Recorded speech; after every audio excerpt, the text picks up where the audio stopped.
50,000 every year. Ang, Kasi po tumaas ang ang workload namin due to the plea bargaining of drug cases. Noon pong dati, mga 65-80,000 lang. Pero po nung bumuhos ng plea bargaining agreement, napunta po sa amin lahat ng trabaho. Actually, Secretary, yan ang isang dapat tignan yung plea bargaining policy because ako kausap ko yung mga kapitan namin almost every weekend when I go home to Valenzuela. At common na naririnig ko, especially on drug cases yan, di ba? Yes, sir. Ay pag may nahuli, magpi-plea bargain, tapos makakawala ulit. No? Pero maraming recalcitrant, So mapahuli, recidivist, marami pabalik-balik lang. No? Sa parole and probation po, one time only lang. Yeah, one time. Pero I understand because hindi yata digital. So may mga cases na galing sa ibang city o ibang LGU, mahuhuli doon, tapos lilipat sa ibang LGU, mahuli doon, magpi-plea bargain siya, pupunta naman sa ibang LGU, plea bargain siya. Meron po may mga ganun akong nakukuhang information from the ground, from the ground. Meron po ganun. Oo, dahil hindi digitalized ang courts natin. Yes, sir. So it frustrates the punong barangays kasi sila yung diba, sila yung in charge of order, no? So it frustrates. And ganun ba naririnig nyo, admin, na common feedback? Yes, Mr. Senator. Ang iniintay na lang po namin ay yung NJIS. It is the computer service that will link us with the Bucor, with the police, with the NBI, and the courts. Yeah. It will be turned on soon. Okay, and that will limit the plea bargain loophole. I'll call it loophole. Loophole. Because when you type a name, Juan de la Cruz, makikita mo na may prior service, merong warrant of arrest. It's all integrated. Ngayon hindi pa ganon? Hindi pa po fully activated. So kung for an individual na huli, nag-plea bargain, papasok yun sa inyo, di ba? Papasok po siya muna sa court system. The court usually has a computer system na kadikit sa database. So when the name Juan de la Cruz appears twice, then that's a red flag. But if they go to another LGU, yun ang nagiging issue yata eh. Yun ang naririnig ko Maybe they use a different name. Or use a different name. Or use a different name. Or a different middle name. Diba? Or hindi nagbibigay ng middle name. Oo. Diba? And then when they apply for plea bargain, pupunta na sa inyo for yes, parole. Kayo yes, na magmamanage ng client, no? Yeah. And then you said lumaki siya because of the plea bargain. Because of the plea bargaining. How much of that 250 is due to plea bargain? More or less lang, more or less.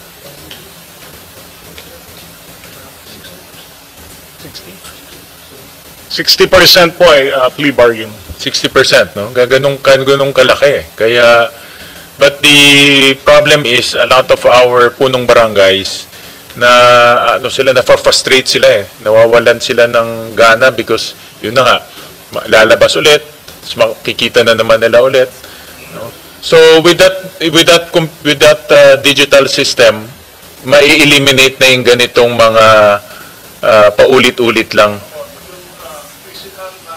Sir, can you kasi mga physical na papel ay madi-decongest pa. Oo. Meron bang biometrics yan? Meron bang, does it include, kahit napalitan nila yung name nila o lagyan ng middle name or lagyan ng junior? Our regions began the QR code in reporting to the probation officer. It started in Mindanao, in Tawi-Tawi and Zamboanga. But yung QR code is just for document tracking. But yung biometrics, let's say fingerprint or... Ginamit po nila rin yan during the pandemic for reportorial purposes. Kasi sila ay naka-online. But this is something that, Secretary, take a look at it, no? Kasi naabuso siya eh. No, maganda yung intention, para rin hindi para ma-decongest in jails natin, para rin you give people a chance, kaso lang naaabuso siya. Sure. Yeah. It's basically the plea bargaining is may ano ho yan sa court order. So we'll raise this before the Judicial Sector Coordinating Council. Sa, alam ko meron kayong... DILG, DOJ, and the Yes. Supreme Court. Oo, para lang from a policy point of view, dapat ma-review. No? Kasi maraming nag-aabuso. Yun ang naririnig ko from the ground. No? Thank you. And so sa Office of the Alternative Dispute Resolution, Executive Director Santos, can you give us your notable achievements this past 1 or 2 years? Good afternoon, Mr. Chair. For the Office for Alternative Dispute Resolution, we have consistently exceeded our targets for ADR practitioners and implementers that we trained.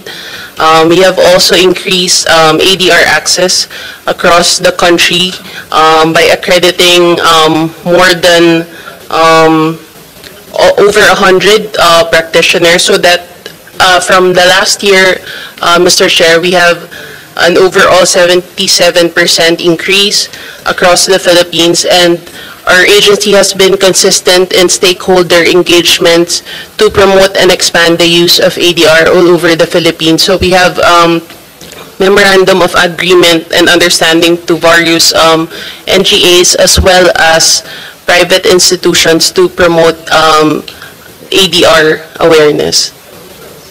Yung mga lupon kasama ba sa EDR? Is that part of your hierarchy or system? Sir, we collaborate with the Department of Interior and Local Government for the capacity building of the lupon ng tagapamayapa through the KP, sir. But it's that you tap them as part of your, I would assume it's a dispute resolution mechanism, diba, yung mga lupon? Yes, sir, but in the agency, sir, we don't handle cases po. Yeah, but do you capacitate them? Yes, sir. Do you Yes, sir. give We have them the training? partnership with DILG as well as Very other. effective yan, mga lupon. I've seen it with my, with my experience. I've seen the effective sila kasi grassroots level pa lang naayos na nila yung mga disputes. Lalo na yung mga personal disputes. That's correct, Your Honor. Some LGUs come to our office to request for capacity building, sir, and we try as much as we can to accommodate their requests po. What type of training do you give to the lupon? Usually, sir, it's mediation training po. Those are the common requests po of our KPs and ng mga barangays po, sir. It's mediation training po. And you primarily your office is focuses on training, tama ba? Training. Yes, correct, sir. And promotion po, sir. Awareness campaign. Okay. And who are the practitioners are mainly what type of individuals or organizations? The practitioners, sirs, are some are from the NGAs. Some NGAs already have their established ADR offices or programs, so they have practitioners who are already handling cases within their agencies. But some of our accredited, sir, are also private institutions. Examples, sir, are the Philippine Institute for Arbitrators. We also have law firms, and we also have the Conflict Resolution Group. We have the Mediation Network of the Philippines as well, sir. Okay. So you promote all of these organizations? Yes, sir. We partner with them. We get them as our resource persons for our training runs as well. So yung mga, let's say, may mga dispute, whether personal or corporate, they can go to your office and ask for referrals on how to... Yes, sir. We can go appoint about a this, third-party neutral po. Pwede kayo Yes po, mag-appoint? it's in the function of the OADR, sir. Okay, all right. Saan ba tayong ano?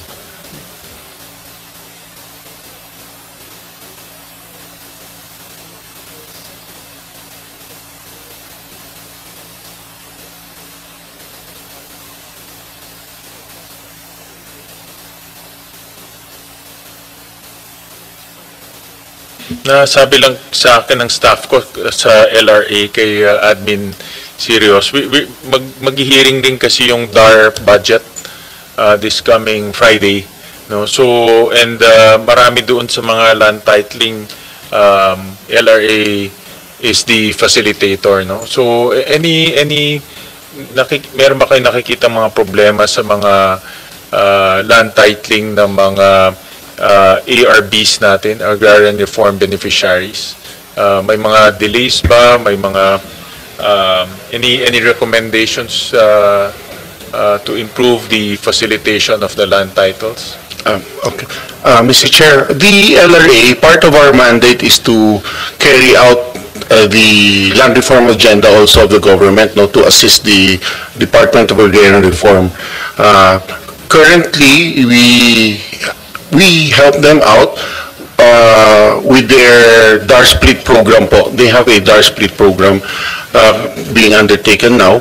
Ang naging problem po nila, kaya hindi ho fully na-implement yung Agrarian Reform Program by the previous administrations, kasi po yung they were issued collective CLOAs po. That is the objective of the DAR split program now, is to be able to individualize po yung award dun sa beneficiary. Previously po kasi they were awarded collectively without identifying the particular lot po for the Agrarian Reform beneficiary. In fact po, they were not able to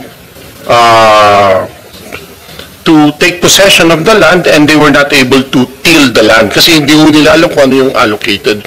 No, but under the leadership po ni Secretary Estrella, I think they're currently fully implementing na po itong DAR split, no? In-identify nila, and then we are helping them out subdivide na po itong mga collective CLOAs na tinatawag, no?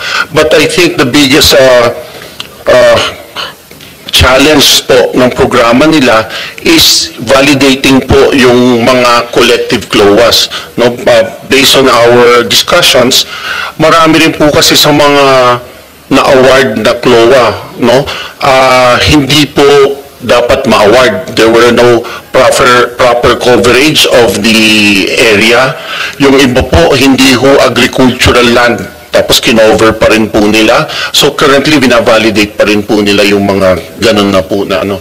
And then, because of the long period of time, marami rin po sa kanila ang nawawalan titulo.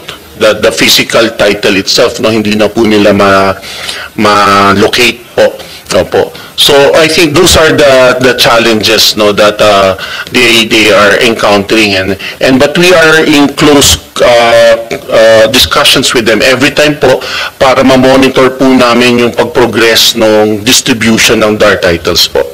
Ang role ng LRA dyan is bigay yung titulo, diba? Opo, opo. Doon sa mga beneficiaries. Opo, after 10 years. Ano po, Kailan ba binibigay yun? Diba mayroong parang... tapos na po yung under the CARP law and the CARPER law, yung extension po, dapat na i-distribute na po yun. Pero hindi nga po na-allocate dahil they were given collective CLOAs. They were not actually delivered po individually. So ngayon po nila ginagawa pa lang yun. Okay. Yun ang role niyo, to subdivide it. We are helping them out, subdivide po itong lots na to, collective CLOAs, and then issue titles po sa kanila. Okay. Okay. So, all right. So, I don't have any more questions, Secretary. There being no further questions, the budget of the Department of Justice and its attached agencies, namely Bucor, what is this? LRA, Bureau of Immigration, NBI, OADR, OGCC, OSG, PPA, and PCGG is now deemed submitted for plenary's consideration, subject to the discussion and submission of documents requested. So, maraming salamat po. Thank you. Maraming salamat po, Mr. Chair. Thank you. Thank you, Secretary.